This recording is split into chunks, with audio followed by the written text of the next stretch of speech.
हरे कृष्णा।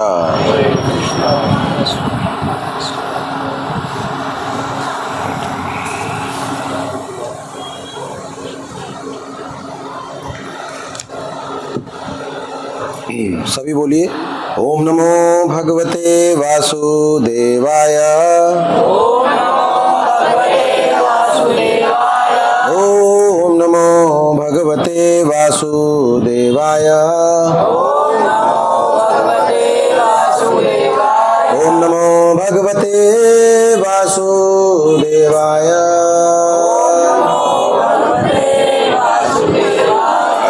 हरे कृष्णा। हरे कृष्णा। एक श्लोक है भगवत गीता का, इसका उच्चारण करने का सब प्रयास कीजिए। यह अध्याय 8 और श्लोक संख्या 6 है।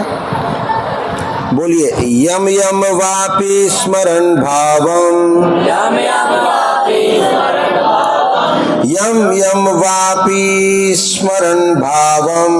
यम यम वापि स्मरन् भावम्। तजते अंत कलेवरम्। तजते अंत कलेवरम्। तम तमेवेति कौन्तेय।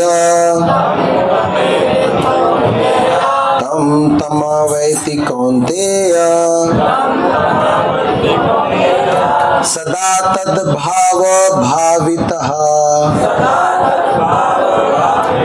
सदा तद्भाव भावितः। यम यम वापि स्मरन् भावम्। तजते अंत कलेवरम्। तम तमेवेति कौन्तेय। सदा तद्भाव भावितः। इसका अनुवाद इस प्रकार से है, आप दोहराइए। हे कुंती पुत्र, शरीर त्यागते समय मनुष्य जिस जिस भाव का स्मरण करता है वह उस भाव को निश्चित रूप से प्राप्त होता है। प्रभुपाद जी इस श्लोक को समझा रहे हैं तात्पर्य के द्वारा। श्रील प्रभुपाद की प्रभुपाद जी कह रहे हैं कि यहाँ पर मृत्यु के समय अपना स्वभाव बदलने की विधि का वर्णन है। जो व्यक्ति अंत समय में कृष्ण का चिंतन करते हुए शरीर त्याग करता है उसे परमेश्वर की दिव्य स्वभाव प्राप्त होती है। किंतु यह सत्य नहीं है कि यदि कोई मृत्यु के समय कृष्ण के अतिरिक्त और कुछ सोचता है तो उसे भी दिव्य अवस्था प्राप्त होती है। हमें इस बात पर विशेष ध्यान देना चाहिए। तो फिर कोई मन की सही अवस्था में किस प्रकार से मरे। महापुरुष होते हुए भी महाराज भरत ने मृत्यु के समय के हिरण का चिंतन किया, अतः अगले जीवन में हिरण के शरीर में उनका देहांतरण हुआ। यद्यपि हिरण के रूप में उन्हें अपने विगत कर्मों की स्मृति थी, किंतु उन्हें पशु शरीर धारण करना ही पड़ा। निसंदेह मनुष्य के जीवन भर के विचार संचित होकर मृत्यु के समय उसके विचारों को प्रभावित करते हैं। अतः इस जीवन से उसका अगला जीवन बनता है। अगर कोई इस जीवन में सतोगुणी होता है और निरंतर कृष्ण का चिंतन करता है तो संभवतः यही है कि मृत्यु के समय उसे कृष्ण का स्मरण बना रहे। इससे कृष्ण के दिव्य स्वभाव को प्राप्त करने में सहायता मिलेगी। यदि कोई दिव्य रूप से कृष्ण की सेवा में लगे रहता है तो उसका अगला शरीर आध्यात्मिक ही होगा, भौतिक नहीं। अतः जीवन के अंत समय में अपने स्वभाव को सफलता पूर्वक बदलने के लिए हमें हरे कृष्णा कृष्णा कृष्णा हरे हरे, हरे राम राम राम हरे हरे का जाप सर्वश्रेष्ठ विधि है। ओम अज्ञानतिमिरान्धस्य ज्ञानञ्जनशलाकया चक्षुरुन्मिलितं येन तस्मै श्रीगुरुवे नमः। श्रीचैतन्यमनोभीष्टं स्थापितं येन भूतले स्वयं रूपः कदा मह्यं ददाति स्वपदान्तिकं। वाञ्छाकल्पतरुभ्यश्च कृपा सिन्धुभ्य एव च पतितानां पावनेभ्यो वैष्णवेभ्यो नमो नमः। जय श्री कृष्ण चैतन्य प्रभु नित्यानंद श्री अद्वैत गदाधर श्रीवासादि गौर भक्तवृंद। हरे कृष्णा कृष्णा कृष्णा हरे हरे, हरे राम राम राम हरे प्रभुपाद की हरे कृष्णा। आप सभी भक्तों का स्वागत है आज के इस संध्याकालीन कार्यक्रम में, जहाँ पे हम लोग माता जी की स्मृति में, माता जी का क्या नाम रहा? ललिता देवी, लीला देवी माता जी। तो लीला देवी माता जी के स्मृति में आज का ये कार्यक्रम आयोजित किया गया है। हर कार्यक्रम के पीछे एक प्रयोजन होता है, एक पर्पस होता है। आजकल के कार्यक्रम का प्रयोजन एक ही होता है, वो सब तो ठीक है, ये बताओ भोजन कब शुरू हो रहा है। शादी ब्याह में जाते हैं, उनको दूल्हा दुल्हन से कोई मतलब नहीं है। कुछ लोग शादियों में घूम के आ जाते हैं, लड़का देखा ना, लड़की भाई टाइम कहाँ था, फिर जाते शुरू हो गए हम तो अपना। तो ये प्रयोजन होता है। पर हमारी भारतीय संस्कृति है, प्रोग्राम कोई भी हो, गुणगान भगवान का होना चाहिए। यही हमारी संस्कृति है। अगर बच्चा पैदा होता है, भगवान को याद करते हैं। ब्याह शादी होता है तो मंगलम भगवान विष्णु मंगलम, लड़की को ले आइए, मुहूर्त निकला जा रहा है, भगवान को याद करते हैं। और अगर कोई मरता है तो श्री राम राम, किसको याद करते हैं? उसी तरह आज माता जी की पुण्यतिथि है, इस विषय पे भी हम लोग चर्चा कर रहे हैं। लेकिन मूल विषय हमारा क्या होना चाहिए? तभी आपका कार्यक्रम सफल होगा। आप किसी कार्यक्रम में भगवान को हटा दीजिए, एनीथिंग माइनस कृष्णा इज चौपट प्रोग्राम। फिर से बोलो, anything minus Krishna is a चौपट प्रोग्राम। मारा मारी काटा काटी होगी पक्का। कम से कम फूफी तो मुंह फुला के जरूर जाएंगी। हमें बुलाया, नहीं फूफी की बात करो, फूफी आती हैं, बताओ इतने में बुलाया, हमें ढंग का सूट भी ना दिया, क्या फायदा जाने का इसके यहाँ, बताओ। अगर आपके कार्यक्रम में भगवान की चर्चा नहीं होगी तो निसंदेह मनमुटाव होगा। इसलिए हमारे पूर्ववर्ती जितने भी आचार्य ऋषिगण, हमारे वंशावली के जो भी लोग रहे, बहुत विधिवत हमेशा भगवान की चर्चा करते हैं। तो आज माता जी के नाम पे हम लोग भी भगवान की चर्चा करने का प्रयास करेंगे। तो जो मैंने विषय लिया आज, ये 8वें अध्याय का 7वां श्लोक, इसे बताया जा रहा है, यम यम वापी स्मरण भावम तजते अंत कलेवरम। जिस प्रकार की चेतना हम शरीर छोड़ते वक्त करते हैं, वैसा ही शरीर अगला प्राप्त होता है। आज अगर आपने इस शरीर में 40 साल बिता दिए हैं, तो आपके मन में एक विचार जो है वो बार बार चल रहा है, यानी कि उस हिसाब का अगला शरीर तैयार हो रहा है आपका। बार बार उसी विषय पे जा रहा ना, आपकी अगली बॉडी तैयार हो रही, और ये छोड़ोगे अगला प्राप्त करोगे, और ये सिलसिला चलता रहता है। 84 लाख योनि यही सिलसिला चलता रहता है। अभी से हम अगली बॉडी बना रहे हैं। जैसी हमारी सोच है ना, इंग्लिश में कहते हैं you are what your mind is. जो आपके मन में चल रहा वही आप हैं। तो मन में क्या चल रहा? पैसा। मन में क्या चल रहा? सब्सक्राइबर। मन में क्या चल रहा? ढेर सारे लाइक्स। मन में क्या चल रहा है? फेमस हो जाए। कौन जीतेगा इस बार? हाथ या पैर या झाड़ू या घोड़ा, सबके मन में यही सब चल रहा है। अगला शरीर तैयार कर रहे हैं। इसलिए बताया जाता है सावधान साधु सावधान।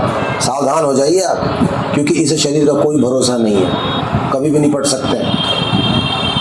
तो हम सब भगवान के अंश हैं, भगवत धाम में रहते हैं। हमारा निवास स्थान मूलतः भगवान के साथ है। ये जो जगत भौतिक संसार, इसको कारागार के समान बताया गया। कारागार में कैदियों को भेजा जाता है सुधरने के लिए, इसलिए कारागार का एक नाम सुधार गृह भी है। कि भौतिक संसार जो है कारागार के समान है, हमें यहाँ सुधरने के लिए भेजा गया। और जब हम सुधर जाएंगे तो हमें यहाँ से निकाल के अपने घर में ले जाया जाएगा। लेकिन हमने भी कसम खा रखा है, हम ना सुधरेंगे, हम इधर ही रहेंगे। हम 10 नंबर से प्रमोट होकर 9 नंबर जेल में जाएंगे, 9 नंबर से 7 में, और एक दिन हमें 1 नंबर में जाना है। लेकिन रहेंगे तो जेल के अंदर ही। इतनी सी बात समझ में नहीं आती कि यहाँ से निकलने का प्लान बनाना है। तो जो चतुर व्यक्ति होते हैं, जो समझदार व्यक्ति होते हैं, वो ये प्लान करते हैं कि यहाँ रहते हुए, अपनी जिम्मेदारियों को निभाते हुए, मौका देख के ना यहाँ से फरार हो लेना है। ये होते हैं सबसे समझदार व्यक्ति। और जो अल्प बुद्धि के लोग रहते हैं, वो पूरे जीवन सेट करने में लगे रहते हैं। बच्चे सेट हो जाएं, घर सेट हो जाए, गाड़ी सेट हो जाए, कुछ हमारा FD सेट हो जाए, हम सेट हो जाए, कुछ सेट नहीं होता। इधर सब वेट हो जाता है, सब गीला, सब चौपट हो जाता है। सोचा हुआ कभी चलता है क्या? अच्छी खासी सोच जो थी 19, 20, 21 की, कोरोना ने कई लोगों को हिला दिया। तो जीवन का कोई भरोसा नहीं है। इसीलिए दो प्रकार की जिम्मेदारियां हमें निभानी है, एक है सेकेंडरी और दूसरा है प्राइमरी। तो प्राइमरी जिम्मेदारी क्या होता है, वो आत्मा संबंधी जिम्मेदारी है, और सेकेंडरी शरीर संबंधी जिम्मेदारी।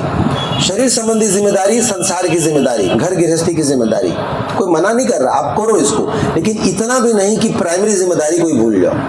आज प्रायः सब लोग प्राइमरी जिम्मेदारी भूल चुके हैं। भागवत में बड़ा अच्छा उदाहरण तोते और पिंजड़े का होता है। तो जो तोता और जो पिंजड़ा होता है, उसमें लोग पिंजड़े पे ज्यादा फोकस करते हैं और तोते पे ध्यान नहीं देते।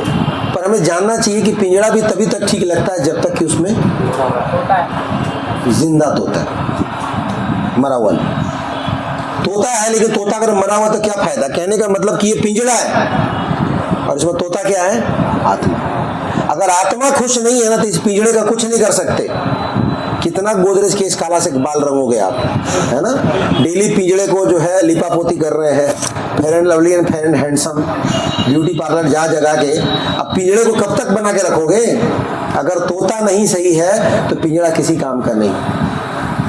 तो इसीलिए तोते को हेल्दी रखना बहुत जरूरी है। और ऐसे कार्यक्रमों में हम लोग तोते को ही खिलाने के लिए आते हैं। पिंजड़ा का तो मिलेगा, व्यवस्था है, वो तो कहीं नहीं गया, पिंजड़े को भी मिलेगा, लेकिन ज्यादा इंपॉर्टेंट किसका है, तोते का। तो कुछ ऐसा करा जाए, जीवन को कुछ ऐसा ढाला जाए कि हमारे आत्मा का पोषण हो। अगर आत्मा का अच्छे से पोषण होता है और थोड़ा शरीर का कम भी होना तो चलेगा। समझ रहे हैं आप। अगर मान लीजिए आप आत्मा से खुश है ना और शरीर से एक आध रोटी कम भी मिले तो चलता है, लेकिन अगर आत्मा दुखी है तो शरीर को कितना हो कुछ दे तो नहीं चलता है। नहीं, जैसे मान लो घर में किसी का निधन होता है तो मन बहलाने के लिए आप कुछ भी कर लो ना, सब फेल है ना। ऐसा थोड़ी कि घर में कोई निधन हो गया चलो कुल्लू मनाली घुमाते मन बहल आएगा, नहीं काम आता। चलो सिनेमा होने में देख लेते हैं, कुछ पढ़ लिख लेते हैं, कुछ मनोरंजन कर लेते हैं, नहीं चलता। एकमात्र तरीका क्या होता है, आध्यात्मिक सहारा लोग लेते हैं। अपने घर में पंडित जी को बुलाते हैं और गरुड़ पुराण सुनते हैं, भगवत गीता भागवतम सुनते हैं, भक्तिमय जीवन जीते हैं, तपस्या करते हैं। तब देखते हैं मन धीरे धीरे धीरे एलिवेट हो रहा है। तो इन सारी समस्याओं का समाधान जो एकमात्र आध्यात्मिक है। तो हम इस संसार में आ गए, अपनी जिम्मेदारियां तो निभा रहे हैं, लेकिन एक मूल जिम्मेदारी है वो है आत्मा का पोषण, वो हम भूल गए। तो हमें क्या करना चाहिए, इस आत्मा का पोषण करना चाहिए। और इसके लिए श्रीमद् भागवत हमारे लिए सबसे सटीक है। भागवत गीता और श्रीमद् भागवतम। इसी भागवतम में जैसे कि आज के श्लोक के तात्पर्य में एक उदाहरण दिया हुआ है भरत महाराज का। महाराज ऋषभ देव के 100 पुत्र थे, उसमें सबसे बड़े थे भरत। बहुत ही उच्च कोटि के राजकुमार थे और बहुत ही अच्छे पुत्र थे महाराज ऋषभ देव के। ऋषभ देव भगवान के स्वयं अवतार हैं। उनके बाद भरत महाराज ने राज्यभार संभाला और उन्हीं के नाम से पूरे संसार का नाम भारतवर्ष पड़ा। भारतवर्ष ये कश्मीर टू कन्याकुमारी वाला को नहीं कहते, भारतवर्ष मैंने पूरी पृथ्वी भारतवर्ष थी, अब ये छोटी होती जा रही है। तो भरत महाराज इतने उच्च कोटि के राजा थे, पूरे जीवन ने शासन किया। और पहले के समय में क्या होता था कि अपने उम्र का जो शुरू का जो 25% है, 25% वो लोग गुरुकुल में बिताते थे, यानी कि गुरु के सानिध्य में बेसिक ट्रेनिंग जिसको कहते हैं फाउंडेशन दिया जाता था। ये जानकारी के लिए क्या उचित है क्या अनुचित है, कैसे जीना है, कैसे धर्म का पालन करना है। और उसके बाद उस बच्चे को मौका दिया जाता था कि अब आप गृहस्थ आश्रम में जाना चाहते हो या फिर सीधा, मतलब कि आप संसार का तो नियम ही यहाँ से मुक्त होना है, तो डायरेक्ट मुक्त होना चाहते हो या फिर बाईपास लेना चाहते हो, मतलब सबको लेके चलना है। तो कुछ गृहस्थ आश्रम चुनते हैं, कुछ लोग डायरेक्ट संन्यास में जाते हैं। पर दोनों ही केस में ये जो 25% का जो समय है बहुत जरूरी है। एक अच्छा ब्रह्मचारी का मतलब स्टूडेंट, एक अच्छा विद्यार्थी ही एक अच्छा गृहस्थ बन सकता है। अगर हमने अपने बच्चों को धर्म का ज्ञान नहीं दिया तो ना तो वो अच्छा गृहस्थ बनेगा और सन्यासी भी चौपट बनेगा। तो भरत महाराज की वैसी ट्रेनिंग थी। आगे चल के उन्हें गृहस्थ आश्रम स्वीकार किया और गृहस्थ के बाद वानप्रस्थ होता है। वानप्रस्थ यानी कि वन प्रस्थान। अब आजकल के समय में तो वन तो रहा नहीं, सब कॉन्क्रीट वन है। तो वन प्रस्थान का मतलब कि अधिक से अधिक तीर्थ यात्रा हो, कम समय घर में बिताएं, अपनी पत्नी के साथ भगवान के दर्शन करें, इस तरह बाहर जाएं। तो उन्होंने भी वो किया और उसके बाद उन्होंने भरत महाराज ने अपनी पत्नी को अपने बच्चों को हैंड ओवर करके वो संन्यास ले लिया। ये हमारा भारतीय कल्चर है। चतुर्वर्णया मया सिस्टम गुण कर्म विभागश। तो ये 4 आश्रम इस तरह से बताए गए हैं और समय पे इन सबका हमें पालन करना चाहिए। तो हमारे बस गृहस्थ आश्रम तक ये समझ में आता, उसके बाद हमें समझ में नहीं आता। तो हमें सीखना चाहिए इन आचार्यों से। तो भरत महाराज सब कुछ छोड़ गए, और ऐसा नहीं कि इसलिए छोड़े क्योंकि सब कुछ डूब रहा था। कई लोग इसलिए छोड़ते हैं क्योंकि उनका डूब रहा था, छोड़ दो। नहीं, उनके पास सब कुछ था, बढ़िया था, फर्स्ट क्लास था, सब कुछ होते हुए छोड़ दिया।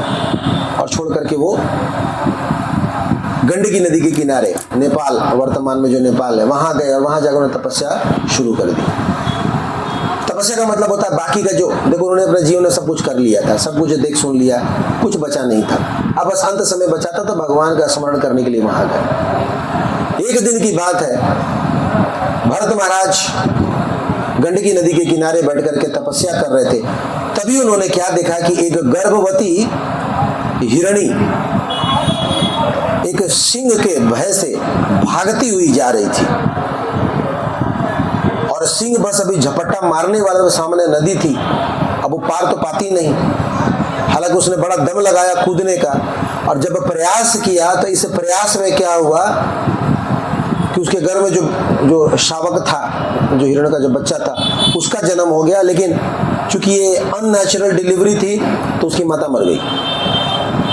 और जो शेर था वो पता नहीं लग रहा वहीं तक दौड़ाने के लिए आया था ना क्या, वो भी भाग गया। उधर हिरणी मर गई, इधर शेर भाग गया। तो बचा क्या? बउआ, छोटा बच्चा, अब बच गया। अब ये मुनि जी की ध्यान पड़ गई उस बच्चे पे। अब बच्चा किसी का भी हो, छोटा बड़ा प्यारा लगता है, असहाय होता है। तो भरत महाराज जी गए और उस बच्चे को उठा ले आए। अब आप बताइए, उठा के बचा के सही किया गलत किया? क्या किया जी? सही किया गलत किया? सही किया। इंसानियत यही कहती है, भैया महात्मा हो, साधु, आपका हृदय तो करुणा से भरा है। उसकी माँ नहीं रही, उसको ले आए और अपने आश्रम में उसको पाला पोसा, है ना, उसको लैक्टोजन दूध पिलाया या जो भी दूध मिला होगा बोतल में डाल उसको पिलाया, उसको बाल बड़ा। अब बच्चे ने तो शुरू से इन्हीं को देखा था, मम्मी पापा तो उसको कुछ पता नहीं। अब वो इन्हीं से लिपटे रहता था, चिपटा रहता था वो दिन भर। अभी हरिनाम लेते थे, स्वाहा स्वाहा करते रहते थे, और करता रहता था, वो खोदता रहता था, स्वाहा और छोड़ स्वाहा, उसको लेके गोद में बैठ जाता। अब इतना हो गया ना, इतना कि उसके बिना ना वो रह पाते ना वो इसके बिना रह पाती। तो छोटी सी हिरण दिन भर इधर उधर टांगे हुए लेके चलते रहते थे, जैसे बच्चों को देखते नहीं, यहाँ वहाँ टांगे लेके चलते दिन भर चलते। अब क्या होता है, ध्यातो विषयान पुंसा संगस्ते सुपजायते संगात संग जायते कामा कामा को दबी जायते। अब उसके लगातार संपर्क में रहने से, वो तो बच्चा है, उसको तो बुद्धि नहीं है, वो तो वैसे भी पशु है, उसको अटैचमेंट हो गया, इनको भी इनसे अटैचमेंट हो गया। अब होना क्या चाहिए था, जब थोड़ा बड़ा हो गया तो जंगल में छोड़ देते, जा भाई तू जी खा। तो सब कुछ छोड़ करके आए थे और यहाँ फिर किससे अटैचमेंट हो गया? हिरण के बच्चे से अटैचमेंट हो गया। समझ रहे? उधर पत्नी बच्चों का अटैचमेंट छोड़ के आए और यहाँ पे एक पशु के बच्चे से अटैचमेंट हो गया। अब ये बहुत भारी समस्या हो। चलो यहाँ तक भी ठीक था, अब इसके आगे प्रॉब्लम क्या हो गया कि उस बच्चे के चक्कर में इन्होंने अपना धर्म छोड़ दिया। होता ही है, जब आपका अटैचमेंट बढ़ जाता है किसी से तो आपका धर्म रुकने लगता है, आपका कर्म रुकने लगता है। अब इनका धर्म कर्म रुकने लगे और कुछ समय के बाद ऐसा हो गया, अब वो हिरण थोड़ा सा और बड़ा हुआ। अब बड़ा हुआ तो पता नहीं कहाँ एक दिन कहाँ गायब हो गया। अब जब गायब हुआ तो उन्हें व्याकुल हो गए, एकदम परेशान हो गए। अब बड़ा विरह हुआ उनको, ऐसा विरह हुआ कि उन्हें उनके प्राण पखेरु उड़ गए। लेकिन मरते मरते किसको याद कर रहे थे? हिरण के बच्चे। यही वो श्लोक कह रहा, यम यम वापि स्मरण भावम तजते अंत कलेवरम। जिस चीज को याद करते करते आप मर रहे हो, वैसा ही अगला शरीर प्राप्त हमें करना पड़ेगा। अब अगला शरीर किसका हुआ? उसको हिरण का। अब हिरण का शरीर प्राप्त हुआ। अब हो गया ना झमेला। आए थे हरिभजन को, होटल लगे कपाट, हम तो यहाँ भजन करने आए थे, सब छोड़ छाड़ करके आए, तभी लोग फंस गए। हमारी भी यही स्थिति है, हम भी एक शरीर में फंसे हुए हैं, या तो स्त्री के या तो पुरुष के। ये जो हमें मिला है, ये जो वस्त्र, जो शरीर मिला है, ये भी कैसे मिला है? हमने पिछले जन्म ऐसा ही चाहा था। अब आपके चीखने चिल्लाने से कुछ नहीं, हम नहीं चाहते, नहीं, आपने चाहा था, आपने चाहा था तो आपको ऐसा शरीर मिला है। और इसके 10 साक्षी होते हैं, इंद्र, चंद्र, वरुण, वायु, 10 दिशाएं, ये सब विटनेस होते हैं। भगवान ऐसे नहीं कि जबरदस्ती थोप देंगे। आप जाओगे ना पितृलोक, उधर पूरा प्रूफ कर देंगे, देखो आपने मांगा था। अगर आप कबूतर को उड़ते देखोगे ना, वाह कितना बढ़िया उड़ रहा, अब एक जन्म कबूतर को लेना पड़ेगा। ये ऐसा भगवान सारी चाहत नोट करते रहते हैं, और बोला और क्या चाहिए, अच्छा लगा इसको भी नोट करो, सब नोट करते हैं भगवान। इसलिए चाहने से पहले सोच लेना चाहिए कि कहीं कुछ उटपटांग चीज तो नहीं चाह रहे। हमारी चाहत का तो अंत ही नहीं है, इतना चाह रहे कि मैंने चाहते चाहते हमारी डायरी भर गई है, और भगवान हमारी इच्छाएं पूरी करते करते भी परेशान हो गए, इतना चाह रहे। तो भरत महाराज हिरण का शरीर ले, लेकिन एक अच्छी बात क्या थी, क्योंकि भरत महाराज शुद्ध भक्त थे, हालांकि उनकी चाहत हिरण की हो गई, पर वो शुद्ध भक्त थे। तो अगले शरीर में जाने के बाद भी उनको पिछले शरीर का स्मरण था। इस सब में नहीं होता है, कुछ कुछ आत्माओं में ऐसा होता है। कुछ जो शुद्ध आत्माएं होती है ना, वो माता के गर्भ में जब 7वें महीने में होता है ना, तो उसको ज्ञान होता है, और भगवान से प्रार्थना करता है कि प्रभु निकालो, अभी निकालो, दोबारा गलती नहीं करूंगा, अब कभी संसार में, एक बार बस आपकी प्रार्थना करूंगा। परीक्षित महाराज को भी दर्शन हुआ था भगवान का, उन्होंने भी, इसीलिए उनका नाम परीक्षित पड़ा, क्योंकि सबको परीक्षण कर रहे थे कि मैंने किनको देखा था, मैंने किनको देखा था।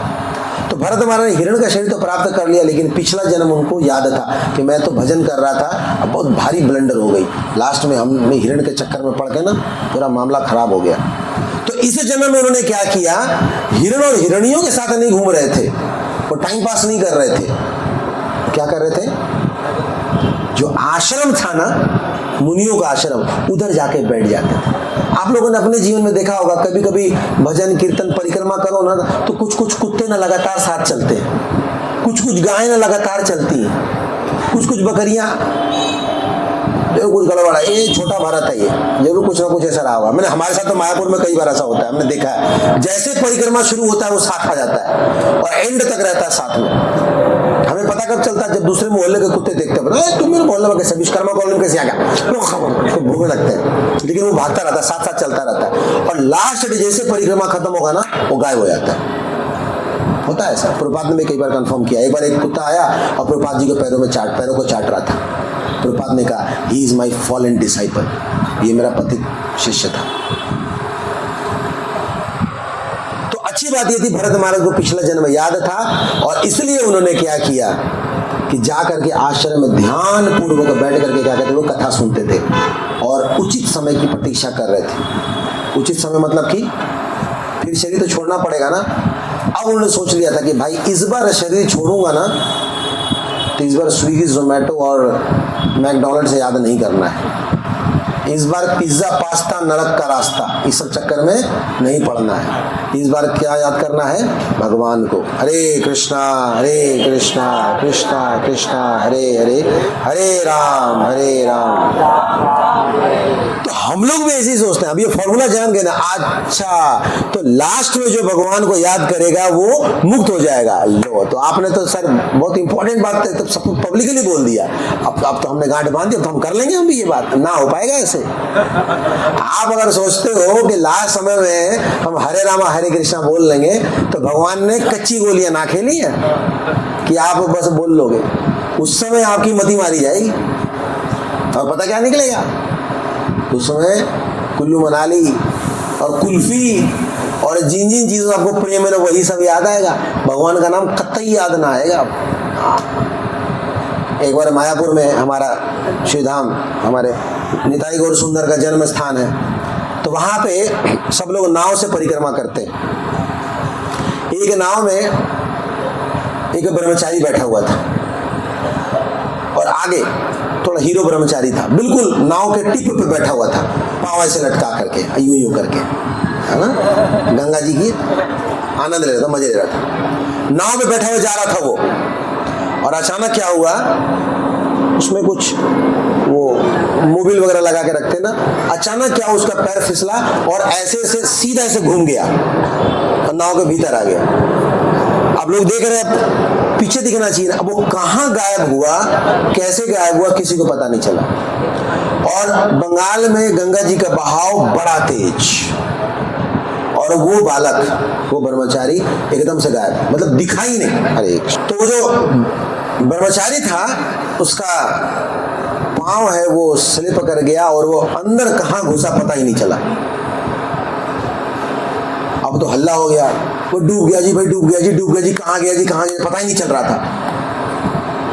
उस दिन तो पता नहीं चला। अगले दिन कहीं और छान छून करके वो बाहर निकला। कई लोगों ने तो मान लिया, अगले दिन नहीं, 2-3 दिन हो गए थे, तब जाकर के उसका कहीं पता चला। अब आश्रम में तो मातम छा गया था कि लो बेचारा, अब तो ब्रह्मचारी मर गया जी, बहुत भारी लॉस हो गया। अपना कोई जीवन देता नहीं, किसी ने जीवन दिया था, बताओ नहीं, बढ़ गया, बड़े अफसोस थे। लेकिन तीसरे दिन क्या हुआ, क्यों मिल गया, और सारे आश्रम के लोग बड़े खुश हो रहे हैं, भगवान की बड़ी कृपा है, देखो तुम्हें बचा लिया, तुम कहे छोड़ जाओ। लोग गले मिल रहे हैं, रो रहे हैं, ये करो वो करो, वो हवा गया, सब कुछ हो गया। फिर थोड़ा मामला जब ठंडा हो गया तो कुछ ब्रह्मचारी उनको घेर करके बैठे। भला भाई तू तो बिल्कुल मौत के मुंह से बच के आया। कई लोग कहते हैं ना, मौत के मुंह से बच के आया। वो हमने सुना कि यम यम वापी स्मरण भाव, ऐसा होता है क्या? मतलब कि जब कोई मरता है तो उस समय क्या होता है, उसकी आंखों के सामने ना फ्लैशबैक आता है। फ्लैशबैक समझते हैं आप? पूरे जीवन में आपने जो भी कुछ किया सब आएगा, मम्मी पापा, दोस्त, टीचर, बॉस, पड़ोसी, टीवी, मोबाइल, जो जो आपने देखा ना पूरे जीवन, सब कुछ आपके आंखों के सामने बारी बारी बारी से आएगा। और उसमें से जिसमें आपकी अटैचमेंट है वही आके रुक जाएगा, अब वो जाएगा ही नहीं। जिससे आपको सबसे ज्यादा अटैचमेंट, मान लिया आपको अपने बच्चे से ज्यादा अटैचमेंट, वो पिक्चर आ जाएगा, वो पिक्चर जाएगा ही नहीं, अटैच हो जाएंगे। अब फिर क्या था, वो उन्होंने पूछा उनसे कि प्रभु जी, जैसे आपका भी हरिबोल हो ही गया था लगभग, तो आपके सामने भी वो पावर पॉइंट प्रेजेंटेशन तो आया होगा ना, तो कौन कौन सा पिक्चर आया और कहाँ पे आके हैंग हुआ था? फिर बोला छोड़ यार, क्या करना उससे, भी अब जो हो गया सो हो गया। बताने फिर भी मतलब बड़ी जिज्ञासा हो रही है, हम भी अकॉर्डिंगली तैयारी करेंगे ना। मैंने सुना मरते वक्त 40,000 बिच्छू एक साथ काटते हैं, वैसा दर्द हो रहा था क्या? वो उसको याद नहीं करना चाह रहा था, ये सब अब छेड़ रहे थे सारे कर्मचारी, बताना कैसा लग रहा था, क्या देखा तुमने, क्या देखा? तो बहुत करने के बाद कहता है वो, ये बात बिल्कुल सही है शास्त्रों की, मरने समय ना सारी बातें याद आती हैं, वो सारे चेहरे आते हैं आपके सामने, जिन जिन से आपका साथ रहा है, जिन जिन से आपका लेना देना रहा है, लेकिन एक चेहरा आकर के रुक जाता है जिससे आपको सबसे ज्यादा लगाव है। तो बोला हाँ, फिर तुम्हारे सामने कौन सा आया? बोला छोड़ यार, क्या बात? अरे बता दे भाई, क्या मतलब? तो पता क्या बोला उसने, मैंने इनको देखा, उनको देखा, बहुत लोगों को देखा, और लास्ट में क्या देखा कि एक प्रचार याद आ रहा था, washing powder Nirma, washing powder Nirma. कुछ लड़की ऐसे करके घूमती थी ना, वही घूम रही थी। बोले और कुछ नहीं है? बोले नहीं भाई। बोले तो बच गया दोस्त, ना तो अगली बार पता चला कि लक्ष्मी हुई है आपके घर में, तो स्त्री का शरीर का नफरम था। आप समझ रहे हैं? तो हम तो बड़े प्रेम से टीवी देखते हैं, मार रील धकाधक चलाते रहते हैं, है ना? कितना डाटा डाउनलोड होता है, कहाँ पे आके कांटा फंस जाए कोई भरोसा है क्या? तो क्यों रिस्क ले रहे हैं? ये जो हम देखते हैं ना, ये फोटो खींचते हैं वास्तव में, देख रहे हो, ये फोटो खींचते रहते हैं। तो जैसे गाय और भैंस होते हैं ना, दिन भर खाते रहते हैं और बैठ के क्या करते हैं, वो उसको कहते हैं पगुराना। तो दिन भर पूरी दुनिया का नजारा लेकर के आते हैं, और रात में जब सोते हैं तो मार तोड़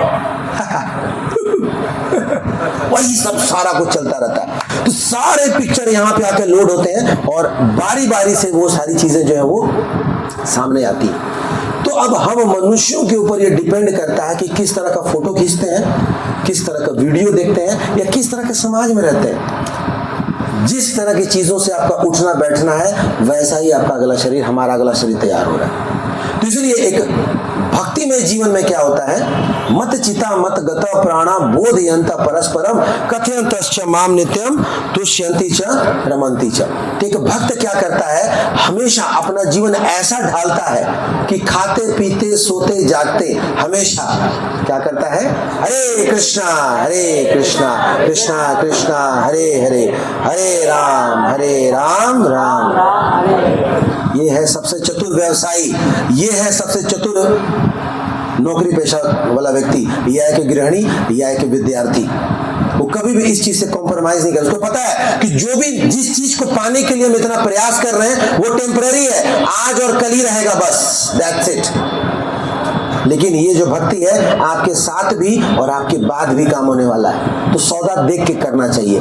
हम भी इन्वेस्ट कर रहे हैं अपने टाइम को, कहाँ समय देना चाहिए, शरीर पे या आत्मा पे। शरीर के लिए कुछ भी कर लो ये आपको धोखा देगा, आज न कल छोड़ेगा। लेकिन अगर आत्मा पे अगर आप इन्वेस्ट करोगे आपके वो काम आएगा।